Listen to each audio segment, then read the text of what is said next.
So this is a picture of a snow leopard in Afghanistan. They're a rare and endangered species living out there. They've survived close to possibly over 30 years of war. And the biggest threat to them yet was US soldiers.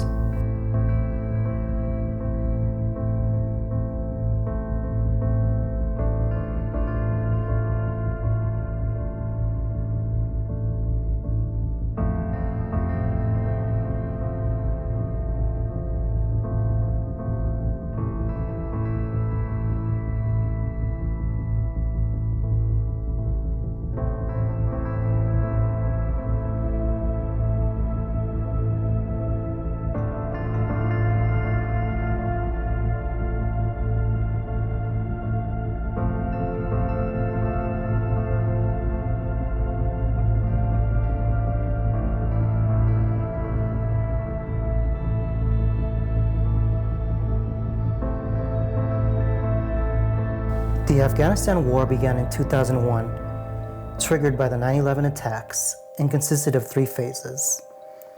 The first phase was toppling the Taliban, the ultra-conservative political and religious faction that ruled Afghanistan and provided sanctuary for Al-Qaeda, perpetrators of the 9/11 attacks. But it was only brief, lasting only 2 months. The second phase lasted from 2002 through 2008, and it was marked by US strategy of defeating the Taliban military and rebuilding core institutions of the Afghan state. The third phase began in 2008, and by 2009, there was an increased US troop presence in Afghanistan to implement a strategy of protecting the population from Taliban attacks and supporting efforts to reintegrate insurgents into the Afghan society.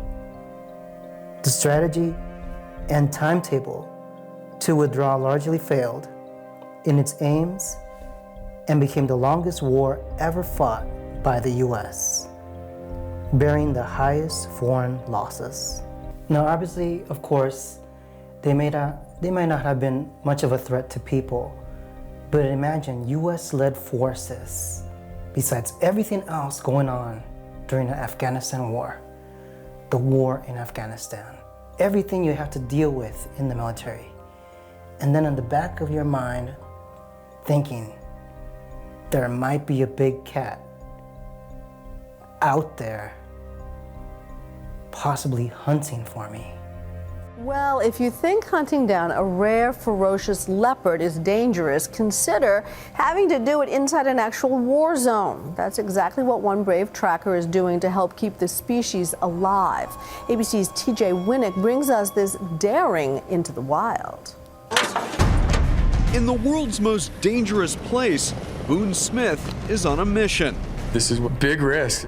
Is it justified to potentially get killed to catch a cat? Not just any cat, the world's most elusive big cat, the snow leopard of Afghanistan. This was my holy grail for animals I wanted to catch. He's a live wire!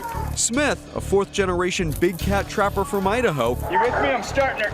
has been challenged by the Wildlife Conservation Society and USAID to capture and color a snow leopard in just 20 days. They're borderline mythical, legendary. If you can't look at a snow leopard and appreciate it for what it is and the terrain and environment it survives in, you're missing something.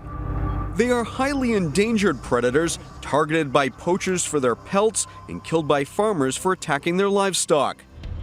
They're now believed to be between 100 and 200 in Afghanistan, so finding one is not an easy task, especially in a war-torn country where roving packs of Taliban fighters are always a threat. So this would be the valley up here. Welcome to the Wakhan Corridor, a mountainous border region in northeastern Afghanistan. This is snow leopard country. Among those on Boon's experienced team, tracker Hussein Ali and fellow trapper John Goodrich. Trapping's a game of odds. We're trying to predict the exact spot a cat would put his foot. To catch their big cat, they must set a series of snares. And now we camouflage our snare loop and the pit. Then there's the transmitter, which will alert the team when an animal is caught in the snare. Once it is set, All there is to do is wait. There's a fast signal. Beep, beep, beep, beep, beep. It's the middle of the night when the team gets the signal they've been waiting for, just 6 hours after setting the snare. Can you see eyes? Yeah, I see eyes. You see them? Yeah. Okay, so we want to go very, very slow. Okay. Okay, we're not in a hurry. We want to be safe. We want to make sure it's okay. It's exciting. It's exciting. Yeah, exciting. But we got to be cool. So just... This is the moment of truth. Is it a fox, or could it be the elusive snow leopard? It's a snow leopard. Snow leopard? It's a snow leopard. Let me call it in. It's up on the right.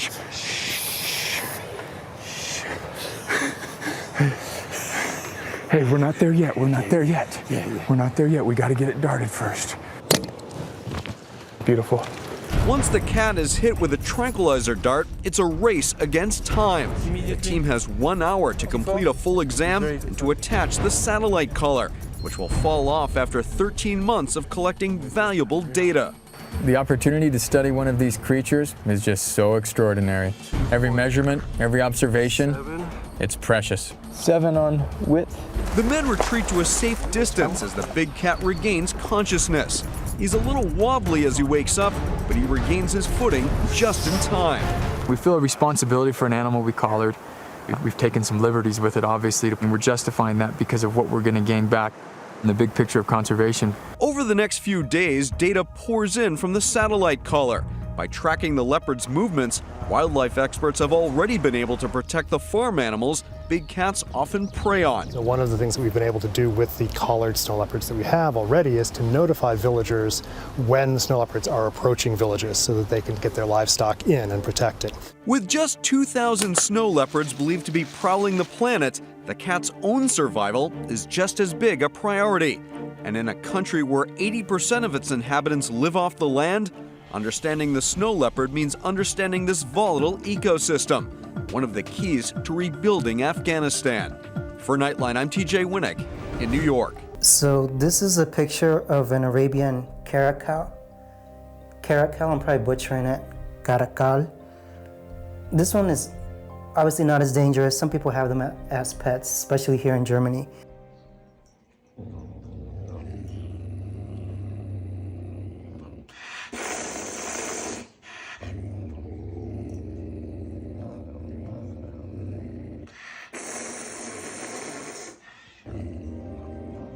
But this one would frequently hide in the bushes, and it would watch US soldiers. Sometimes they would dash inside the wire, never to be seen again, somewhere in there. Imagine knowing and trying to get some rest for the mission the next day or the next hour, knowing that a big cat is out there on the loose.